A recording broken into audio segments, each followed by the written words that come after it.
आज हम लोग नया टॉपिक स्टार्ट करने जा रहे हैं जिसका नाम है डेटा सफिशिएंसी। अच्छा, इसमें बोर्ड में उतना आ नहीं पा रहा है इसलिए हमने टॉपिक नेम नहीं लिखा है, ठीक है।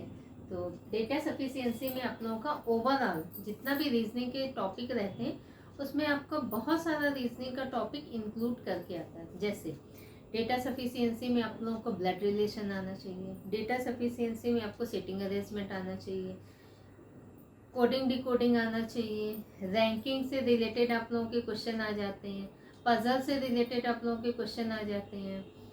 तो बहुत सारा चैप्टर ऐसा रहता है जिसमें आपका इंफॉर्मेशन रहता है, कैलेंडर से रिलेटेड आपके क्वेश्चन आ जाते हैं। तो ये बोलेंगे कि रीजनिंग आप कंप्लीट पढ़िए, कंप्लीट पढ़ने के बाद कहीं से भी कोई भी क्वेश्चन आपका डेटा सफिशिएंसी में आ जाएगा। हम जिस सेलेक्टेड टॉपिक का नाम लिए ये मत सोचना सिर्फ इसी से आता है, और भी टॉपिक इंक्लूड रहते हैं। डायरेक्शन आपका दे देगा, डायरेक्शन से रिलेटेड आपका क्वेश्चन आ जाएगा। तो इसमें पहले समझते हैं कि क्वेश्चन का पैटर्न क्या रहता है।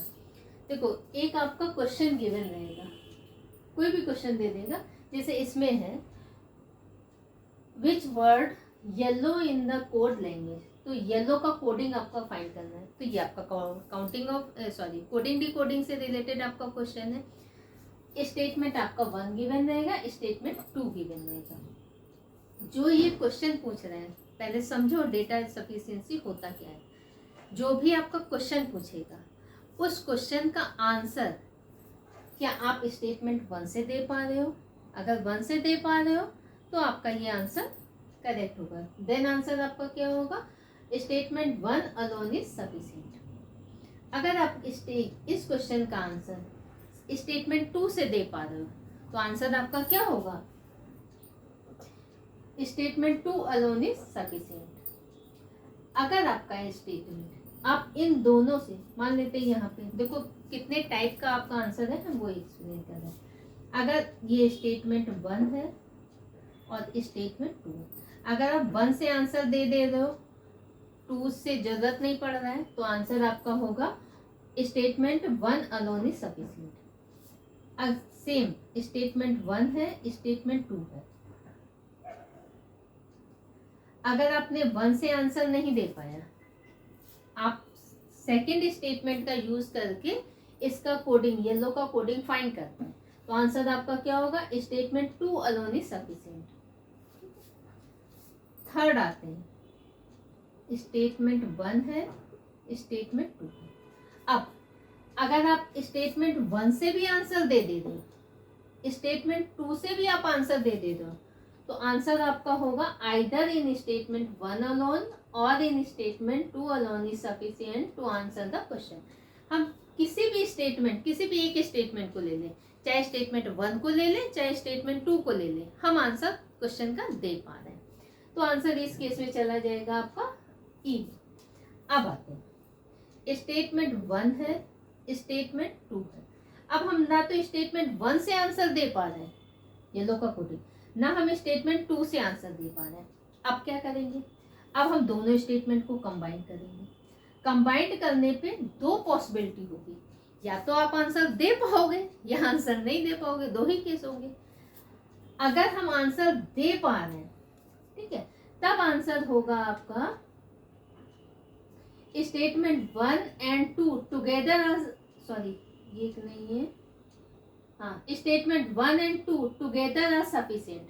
मतलब दोनों स्टेटमेंट की जरूरत है हमें आंसर देने के लिए, तो आंसर आपका इस केस में ए होगा। अब पांचवा केस, स्टेटमेंट 1 है, स्टेटमेंट 2 है।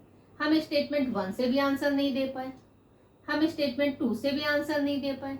अब हमने दोनों को कंबाइंड किया, क्या इन दोनों से मेरा आंसर आ रहा है। अब इसमें आंसर आया था, इसमें आंसर हम नहीं दे पा रहे, दोनों को कंबाइन करने के बाद भी हम आंसर नहीं दे पा रहे, कितना खराब बोल लगता है ना। तो दोनों को कंबाइन करने के बाद भी अगर आंसर नहीं आ रहा है, तब आपका आंसर होगा statement 1 and 2 together are insufficient. मतलब दोनों सफिशिएंट नहीं है, हम आंसर नहीं दे पा रहे। डेटा सफिशिएंसी में क्या होता है, जो आपका डेटा गिवन है, जो हम क्वेश्चन पूछ रहे हैं, क्या वो क्वेश्चन आंसर देने के लिए सफिशिएंट है या नहीं है, ठीक है। तो ये होता है डेटा सफिशिएंसी, आंकड़े पर्याप्त। एक होता है आंकड़े अपर्याप्त। तो आंकड़े पर्याप्त हैं, हम अगर कोई क्वेश्चन पूछ रहे हैं या ये कोई क्वेश्चन पूछ रहा है तो उस क्वेश्चन का आंसर हम कैसे दे पा रहे हैं वो हम फाइंड करते हैं। तो आते हैं पहले क्वेश्चन में। तो आप क्वेश्चन के थ्रू इसको समझोगे तो ज़्यादा अच्छा रहेगा। बैंकिंग में डेटा सफिशिएंसी का बहुत यूज़ होता है। बैंकिंग में तो 100% मेंस में आपका आना ही आना है। तो इसमें 3 से 5 क्वेश्चन भी आ सकते हैं। तो एसएससी में भी आपका है। अब जितना भी रीजनिंग, जहाँ जहाँ रीजनिंग का है यूज़, जहाँ जहाँ रीजनिंग आपसे पूछा जा रहा है तो कहीं ना कहीं ये सब टॉपिक आपके इंक्लूड कर दे रहा है। इसलिए आप इसको इग्नोर मत करना, बहुत आसान टॉपिक है, आप इसमें स्कोर कर सकते हो। अगर आप एक भी क्वेश्चन कर लिए ना तो हजारों स्टूडेंट से आगे हो जाओगे। तो इसलिए आते हैं question. Here is a pen is written as this one. बड़ा खतरनाक है, इसको नहीं पढ़ेंगे, ठीक है। आपसे पूछ रहे हैं येलो का कोडिंग। तो सबसे पहले आप क्या काम करोगे, सबसे पहले आप क्वेश्चन को अच्छे से पढ़ना। क्वेश्चन पढ़ने के बाद क्वेश्चन आपसे पूछ क्या रहा है उस पर ध्यान देना। तो क्वेश्चन क्या पूछ रहा है, येलो का कोडिंग ढूंढ। अब क्या येलो का कोडिंग, पहले हम स्टेटमेंट 1 को लेते हैं। क्या हम 1 से येलो का कोडिंग फाइंड कर सकते हैं? तो 1 तो यहाँ पे येलो है ही नहीं, तो हम स्टेटमेंट 1 से आंसर नहीं दे पाएंगे, नहीं दे पाएंगे। जो कोडिंग नहीं पढ़ा है, ऑलरेडी हमने कोडिंग डिकोडिंग का भी वीडियो अपलोड कर दिया है, तो आप लोग उसको देख लीजिएगा। इस पैटर्न का हम वहां पे कराए हैं। Here is a yellow pen, इसका कोडिंग है ये। तो एक वर्ड का एक इससे कोड किया है। हो सकता है हेयर का कोड इससे हो सकता है हेयर का कोड ये हो सकता है हेयर का कोड ये हो सकता है ये हो। तो यहाँ पे भी 4 वर्ड है, 1 2 3 4, 4 वर्ड यहाँ है, 1 2 3 4, 4 यहाँ है। तो एक वर्ड को एक वर्ड से कोट करना है। इसमें कभी भी आपका ऑर्डर मेंटेन नहीं होता। ऐसा नहीं करना कि हेयर का कोड ये है, इसका कोड ये है, अ का कोड ये है और पेन का कोड ये है। तो कभी ऐसा गलती मत करना। तो फर्स्ट स्टेटमेंट से मेरा आंसर नहीं है। अब हम आते हैं सेकंड स्टेटमेंट में। क्या सेकंड स्टेटमेंट से मेरा आंसर आ पाएगा? तो here is a yellow pen. तो हमें नहीं पता कि येलो का कोडिंग ये है, ये है, ये है, ये है, ये हमें नहीं पता। हमें कुछ भी नहीं पता कि येलो का कोडिंग ये है। तो फाइनली ना तो हम स्टेटमेंट 1 से आंसर दे पाए और ना ही हम स्टेटमेंट 2 से आंसर दे पाए। दोनों से मेरा आंसर नहीं है। अब हम दोनों को कंबाइन करेंगे। कंबाइन करने पे या तो मेरा आंसर आएगा या नहीं आएगा। देखो दोनों को कंबाइन करते हैं। यहाँ क्या है? हेयर। यहाँ क्या है? इज। यहाँ क्या है? अ। यहाँ क्या है? पेन। देखो इन चारों का कोडिंग जो भी होगा, हेयर इज अ पेन, इसका कोडिंग यहाँ पे भी। तो हेयर को जिस भी वर्ड से कोड किया होगा हमें नहीं पता, हम एग्जैक्टली नहीं बोल सकते कि इसका कोडिंग यही है। बट यहाँ 4 वर्ड है और यहाँ पे भी 4 वर्ड है। तो इन 4 वर्ड का कोडिंग मस्ट है इन दोनों में सेम होगा। तो जो सेम कोडिंग है वो आप इलिमिनेट कर दो, अपने आप येलो का कोडिंग आ जाएगा, है ना। तो इसमें सेम कोडिंग क्या है? ये है। सेम कोडिंग क्या है? ये है। सेम ये है, सेम ये है। तो बच रहा है नेट। तो येलो का कोडिंग आ गया मेरा नेट। तो येलो का कोडिंग क्या है? नेट। तो इसका कोडिंग आ गया मेरा नेट, क्योंकि इनमें 4 वर्ड आपके सेम है। तो इनका कोडिंग जो भी होगा, हमें नहीं पता कि एग्जैक्टली पेन का कोडिंग क्या है, हम नहीं बता सकते। हमें नहीं पता आ का कोडिंग क्या है, इसका कोडिंग क्या है, हम एग्जैक्टली नहीं बता सकते। बट ये 100% हम कह सकते हैं कि इनमें जो भी 4 वर्ड है इनका कोडिंग इन दोनों में सेम है। तो सेम कोडिंग वाला हमने निकाल दिया। तो रिमेनिंग कोडिंग मेरा किसका आ गया? येलो का। तो येलो का कोडिंग मेरा नेट आ गया। अब इसमें आते हैं। पहला answer, statement 1 and 2 together are sufficient to answer. तो आंसर आपका ये होगा। आंसर आपका ये नहीं होगा स्टेटमेंट 1 अलोन इज सफिशिएंट, क्योंकि स्टेटमेंट 1 से हम आंसर नहीं दे पाए। स्टेटमेंट 2 अलोन इज सफिशिएंट, दूसरे से भी हम एग्जैक्टली आंसर नहीं दे पाए। Statement 1 and 2 together are insufficient, insufficient नहीं है क्योंकि येलो का कोडिंग मेरा आ रहा है। आइदर इन स्टेटमेंट 1 अलोन और in statement 2 alone are sufficient to answer the question. या तो स्टेटमेंट 1 या 2 किसी भी एक को अगर हम ले रहे हैं तो हम आंसर दे पा रहे हैं, तो ऐसा भी इसमें रूल नहीं अप्लाई होता है। तो इस केस में आंसर है आपका ए करेक्ट है। तो आप इस क्वेश्चन को नोट कर लीजिए, फिर हम नेक्स्ट क्वेश्चन की आते हैं।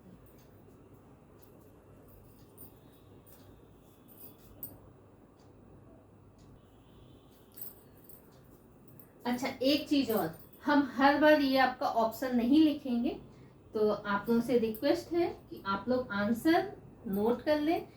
तो हम सिर्फ डायरेक्ट आंसर बता देंगे कि इसका ये आंसर है, ठीक है। तो आप लोग आंसर अच्छे से नोट कर लीजिए। आंसर का फॉर्मेट आपका यही रहेगा। वर्डिंग दूसरा भी दे सकता है, जैसे वर्डिंग आपका ऐसे भी दे सकता है, if the data in statement 1 alone are sufficient to answer the question, while the data in statement 2 alone are not sufficient to answer the question। इस फॉर्मेट में भी दे सकता है। सेकेंड आपका बी ऑप्शन में दे सकता है, if the data in statement 2 alone are sufficient to answer the question, while the data in statement 1 alone are not sufficient to answer the question। Same वही वर्डिंग है, ठीक है। सी ऑप्शन क्या है, if data either in statement 1, कहाँ है either वाला, ये, if the data in statement 1 alone और in statement 2 alone are sufficient to answer the question. किसी भी एक स्टेटमेंट से हम आंसर दे सकते हैं। डी में, if the data both statement 1 and 2 together are not sufficient to answer the question. Statement 1 और 2 दोनों को मिक्स कर देना तब भी आंसर नहीं दे पा रहे हैं। नेक्स्ट ऑप्शन आपका है, if the data in both statement 1 and 2 together are necessary to answer the question. Statement 1 और 2 जब दोनों को कंबाइन करेंगे तभी हम आंसर दे पा रहे हैं, तो इस केस में आंसर आपका ये। तो सेम चार्ट हम यहाँ पे आपका ट्रेस कर दिया। अब हम बार बार क्वेश्चन में ऑप्शन नहीं लिखेंगे, सिर्फ आपका क्वेश्चन लिखेंगे। तो इसलिए आप लोग चाहे तो स्क्रीनशॉट ले लो, चाहे आप क्वेश्चन का ऑप्शन नोट कर लो, ठीक।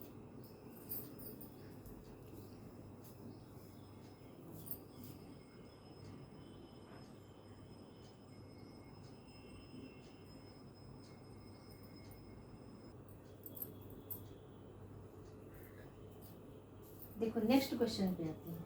नेक्स्ट क्वेश्चन आपका है, बोल रहा है, ये आपका कैलेंडर से रिलेटेड है। तो Ram's birthday is in which of the following month in the year. तो क्वेश्चन मेरा है, राम का बर्थडे ईयर के किस मंथ में आपका पड़ रहा है, वो आपको बताना है। तो क्वेश्चन है, अब ये मेरा क्वेश्चन है, अब इस क्वेश्चन का आंसर हम किस स्टेटमेंट से दे पा रहे हैं, ये आपको बताना है। स्टेटमेंट, अच्छा ये भी आपको बता दे रहे, जब आप स्टेटमेंट 1 को देखोगे, 1 को आप सॉल्व करोगे, तो आप 2 को एकदम ध्यान ही नहीं देना। ये मत करना कि 1 को सॉल्व कर दिया अब इसी में 2 को कंबाइन कर देना, ऐसा गलती आप बिल्कुल मत करना। पहले आप स्टेटमेंट 1 को चेक करना, क्या 1 से आप एग्जैक्टली आंसर निकाल पा रहे हो। उसके बाद जब आप सेकेंड वाले स्टेटमेंट को चेक करोगे तो 1 को एकदम भूल जाना। भूल जाना है तुम्हारी लाइफ में कभी आया था, भूल जाना कि ये तुमसे कोई रिलेशन रख रहा था, एकदम नाता तोड़ देना, ठीक है। तो स्टेटमेंट 2, लेकिन जब दोनों से नहीं आ रहा है, ठीक है, या दोनों से आंसर आ रहा है, तब तो फिर केस दूसरा ही हो जाएगा, है ना। तो पहले हम 1 से चेक करते हैं। बोल रहा है, Ram's mother correctly remembers that Ram's birthday will come after September but not in month which has 30 days. बोल रहे हैं, राम की मदर को पता है कि उसके जो बेटे का जन्म है, बच्चे का जन्म है, वो सितंबर के बाद हुआ है, आफ्टर सितंबर, ठीक है, सितंबर के बाद। तो सितंबर के बाद कौन सा मंथ पड़ता है, अक्टूबर, नवंबर एंड दिसंबर। क्या हम एग्जैक्टली बता सकते हैं कि राम का बर्थडे किस मंथ में पड़ा है, हम नहीं बता सकते। तो स्टेटमेंट 1 इज नॉट सफिशिएंट, ठीक है, तो आंसर आपका कैंसिल होगा। अब आते हैं सेकंड वाले को देखते हैं। अब इसको भूल जाना, इसको, इससे तुम्हारा कोई नाता नहीं है, रिश्ता नाता सारा तोड़ देना। इसमें देखना, Ram's father correctly remembers that Ram's birthday will not come in first and last month of the year. First month कौन सा होता है, जनवरी, और लास्ट मंथ कौन सा होता है, दिसंबर। इनके फादर को याद है कि उसके बच्चे का जन्म ना तो पहले महीने हुआ है और ना ही आखिरी महीने। तो पहला महीना जनवरी होता है और लास्ट मंथ क्या होता है, दिसंबर होता है। ठीक है, तो ये भी कैंसिल हो गया। अच्छा, इसी में देखो ये बोल रहा था but not in month has 30 days, इसको हमने इनकम्प्लीट ही पढ़ा था, पहले इसको देख लो। बोल रहा है Ram's mother correctly remembers that Ram birthday will come after सितंबर, सितंबर के बाद ये 3 महीने आते हैं, सितंबर के बाद अक्टूबर, नवंबर, दिसंबर, but not in month which has 30 days, but बोल रहा है जो महीना 30 डेज का है उसमें उनका बर्थ नहीं हुआ। तो 30 डेज के मंथ कौन से होते हैं, 4 होते हैं। एक अप्रैल, यहाँ पे लिख देना, अप्रैल, जून, सितंबर और नवंबर, ये 4 महीने आपके कितने होते हैं, 30 डेज के। तो अप्रैल है नहीं, जून है नहीं, सितंबर है नहीं, नवंबर आपका 30 डेज का हो गया, तो ये भी आपका नहीं होगा। ठीक है, तो पहले से तो हम आंसर नहीं दे पा रहे थे। दूसरे को जब हमने बोला तो दूसरे ने क्या बोला कि इनके फादर को याद है कि इसका जो बर्थ है पहले महीने और आखिरी महीने नहीं हुआ, तो नहीं हुआ। अब इससे भी मेरा आंसर नहीं आया। अब दोनों को हम कंबाइन कर रहे हैं, तो जब दोनों को कंबाइन करेंगे तो अक्टूबर, नवंबर और दिसंबर, नवंबर हो नहीं सकता पहले स्टेटमेंट के, दिसंबर दूसरे स्टेटमेंट के अकॉर्डिंगली नहीं होगा, तो आंसर क्या आ गया आपका, अक्टूबर। तो जब हम स्टेटमेंट 1, स्टेटमेंट 2 इन दोनों को कंबाइंड किए, इससे आंसर नहीं है, इससे आंसर नहीं है, जब हम दोनों को कंबाइन किए तो मेरा आंसर आ रहा है, आंसर दे पा रहे हैं, क्योंकि 2 मंथ आपके एलिमिनेट हो गए। तो मस्ट है भाई राम का जन्म अक्टूबर महीने में होगा, दीपावली भी आ रही है। ठीक है, चलो, तो राम का जन्म अक्टूबर मंथ में होगा, अच्छी बात है भाई। तो इसमें आंसर आपका क्या होगा, hence the data both the statement are necessary to answer the question, तो ये आपका आंसर करेक्ट होगा। दोनों स्टेटमेंट का जरूरत है, तो इसका हम लिख भी दे रहे हैं answer, hence the data in both statement 1 and statement 2 are necessary to answer the question, तो ये आपका आंसर करेक्ट, तो ये भी आप नोट कर लीजिए।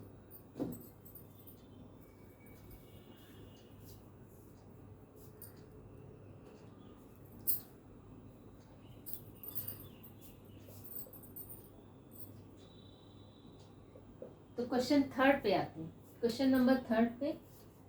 अच्छा, जिनको हिंदी में लिखना है वो भी नोट कर लें। बोल रहा है what is the age of Ram, Ram की एज क्या है, ये आपका क्वेश्चन पूछ रहा है। हम वैसे भी क्वेश्चन इंग्लिश में भले ही लिख दें, बट बोलते हैं हम हिंदी में ही है, ताकि दोनों लोगों का फायदा हो जाए। ठीक है, अब मेरे पास इतना बड़ा बोर्ड नहीं है कि हम हिंदी में भी लिख सकें और इंग्लिश में भी लिख सकें, तो आप इंग्लिश में मिस्टेक हो सकता है स्पेलिंग में, इसीलिए हम इंग्लिश में लिख देते हैं क्वेश्चन। आप लोग का हिंदी में हो तो आप लोग हिंदी में नोट कर लिया कीजिए। ठीक है, बोल रहा है what is the age of Ram, Ram की एज क्या है, ये मेरा क्वेश्चन है, ये हमसे पूछ रहा है। ठीक है, तो अब हम स्टेटमेंट 1 पे आ रहे हैं। Ram is 32 years elder to Shyam, Shyam से 32 साल बड़ा है राम। हम स्टेटमेंट 1 से क्या आंसर दे पा रहे हैं, नहीं दे पा रहे। श्याम से बोल रहा है राम की एज जो है श्याम से 32 साल बड़ा है, तो इससे तो हम आंसर नहीं दे पा रहे। ठीक है, अब बोल रहा है सेकंड स्टेटमेंट बोल रहा है, अब हम फर्स्ट को भूल जाएंगे, हमें नहीं, फर्स्ट से आंसर मेरा नहीं आया। ठीक है, अब सेकंड को देख रहे हैं। Shyam is 2 years older now, अभी श्याम 2 साल का है। ठीक है भाई, श्याम अभी कितने साल का है, 2 साल का है। इससे भी हम एग्जैक्टली राम की एज बता सकते हैं, नहीं बता सकते। अब हम दोनों को कंबाइन कर रहे हैं। राम बोल रहा है श्याम से 2 साल बड़ा है, अब दोनों को कंबाइन कर रहे हैं। देखो, श्याम राम से कितना साल बड़ा है, 32 साल, 32 साल बड़ा है, तो 32 साल बड़ा है और श्याम की एज अभी 2 साल है, तो राम की एज कितनी आ गई, 34 ईयर्स की। तो जब हम दोनों स्टेटमेंट को कंबाइन कर रहे हैं तो हम इस क्वेश्चन का आंसर दे रहे हैं, भाई राम की एज कितनी है, तो राम अभी 34 साल का है। तो आंसर आपका है, कौन सा आंसर है, आंसर आपका D, both first and two are sufficient answer का क्वेश्चन। तो आंसर आपका ये वाला कर देते हैं। तो जब आप पहले स्टेटमेंट से क्वेश्चन का आंसर देने का कोशिश करना, क्या आप पहले से आंसर दे पा रहे हो? नहीं दे पा रहे हो, तो पहले को एकदम भूल जाना, ठीक है। अब दूसरे में आना, दूसरे से क्या आप क्वेश्चन का आंसर दे पा रहे हो? नहीं दे पा रहे हो, नहीं दे पा रहे हो तो उसको भी भूल जाना। देखो ये दो ही केस होंगे, या तो आप आंसर दे पाओगे या नहीं दे पाओगे। पहले में पहला और दूसरा, या तो आप आंसर दे पाए या नहीं दे पाए, तो आंसर क्या हो जाएगा? Only one is sufficient. पहला स्टेटमेंट पर्याप्त है क्वेश्चन का आंसर देने के लिए। सेकंड में आ रहे स्टेटमेंट 1 है 2 है, इससे आंसर नहीं है लेकिन इससे आ गया। अच्छा, जब दो में किसी भी एक से आपका आंसर आ जाए तो इसको कंबाइंड मत करना, फिर आपका एग्जैक्टली आंसर होगा only 1 is sufficient, only 2 is sufficient, ठीक है। अब तीसरा केस है 1 और 2, इससे भी आंसर आ गया, इससे भी आंसर आ गया, तो आंसर किस में चला जाएगा? आपका आइदर में, या तो 1 ले लें या 2 ले लें, हम कोई भी एक स्टेटमेंट ले लें तो आप आंसर दे सकते हैं। अच्छा, ये गलती मत करना कि आपका स्टेटमेंट 1 से आंसर आ जा रहा है तो आप 2 को चेक ही मत करो, ऐसा गलती नहीं करना। आपको 2 स्टेटमेंट है तो आपको दोनों स्टेटमेंट चेक करनी है, पहला भी और दूसरा भी। पहले को एकदम अलग चेक करो, पहले को दूसरे के साथ एकदम मर्ज नहीं करना। सेकंड, जब आप दूसरा स्टेटमेंट चेक करोगे तो पहले को मर्ज नहीं करना। उसके बाद जब दोनों से आंसर नहीं है तब आप मर्ज करके देखना, तो आंसर आपका इसमें आपका आंसर हो जाएगा आइदर के। अब पहले से आंसर नहीं आया, दूसरे से भी आंसर नहीं आया, इस केस में अब हम मर्ज करेंगे। अब इसमें 2 पॉसिबिलिटी होगी, या तो आंसर आपका आएगा या आंसर आपका नहीं आएगा, ठीक है। अगर आपका आंसर आ रहा है तो दोनों स्टेटमेंट सफिशिएंट है, और अगर फिर भी आंसर नहीं आ रहा है तो दोनों स्टेटमेंट सफिशिएंट नहीं है क्वेश्चन का आंसर देने के लिए। तो अच्छे से शायद समझ में आ गया होगा। तो नेक्स्ट इसको भी आप नोट कर लो, फिर हम लोग नेक्स्ट क्वेश्चन पे आते हैं।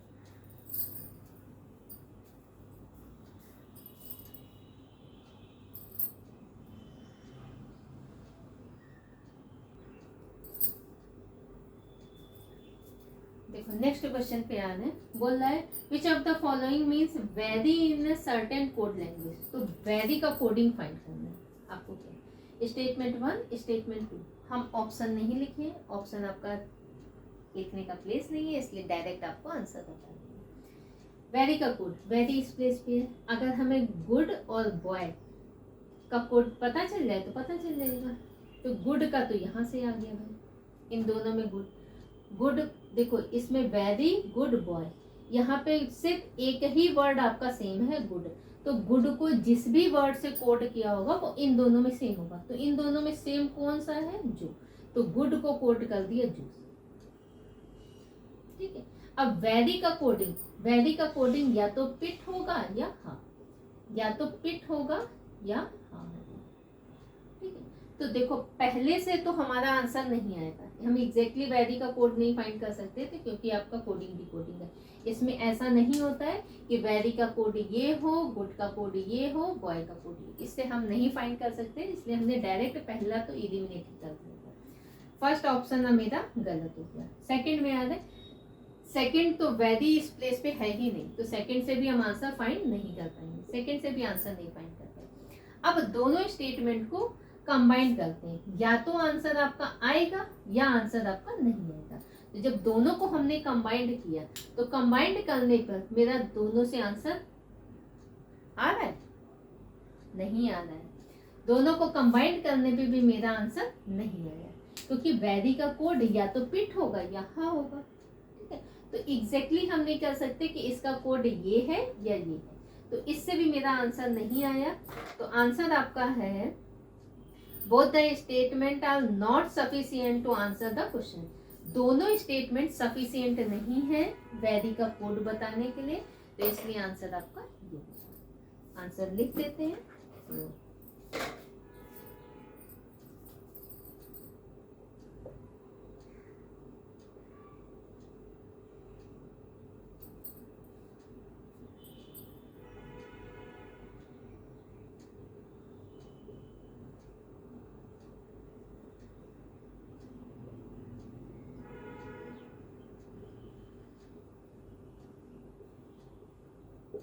तो ये आपका आंसर करेक्ट होगा। ठीक है, तो इसे भी आप नोट कर लो।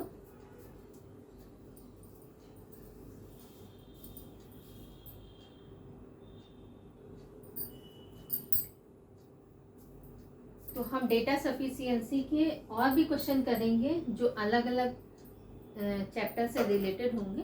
तो डेटा सफिशिएंसी आपका यहीं ख़त्म नहीं होगा, बस ये अभी तो हम आपका स्टार्ट करा दिए। ठीक है, तो आप क्वेश्चन देखते रहना। और फिर बोल रहे हैं जिसने अभी मेरे चैनल को सब्सक्राइब नहीं किया है तो वो चैनल को सब्सक्राइब कर दे, और अगर वीडियो अच्छा लग रहा हो तो एक लाइक कर देना और अपने फ्रेंडों को शेयर कर देना, क्योंकि उनका भी भला होगा। तो आप भी पढ़ो, उनका भी भला हो।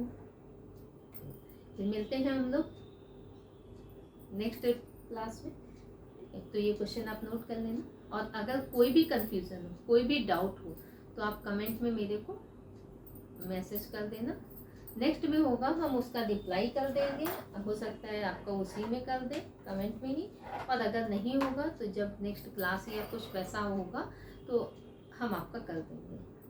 ठीक है, तो और अगर आपको कोई भी टॉपिक पढ़वाना हो, कोई भी न्यू टॉपिक जो आप मेरे से पढ़ना चाहते हो, तो उसको भी आप कमेंट में मेंशन कर देना, क्योंकि ऐसे हमें नहीं पता चलता आपको कौन सा टॉपिक मेरे से पढ़ना है। तो अगर आप बता दोगे तो फिर जो भी वीडियो होगा हम उसी के अकॉर्डिंगली आपका अपलोड कर देंगे। चलो फिर मिलते हैं नेक्स्ट क्लास में। क्वेश्चन नोट कर लीजिएगा।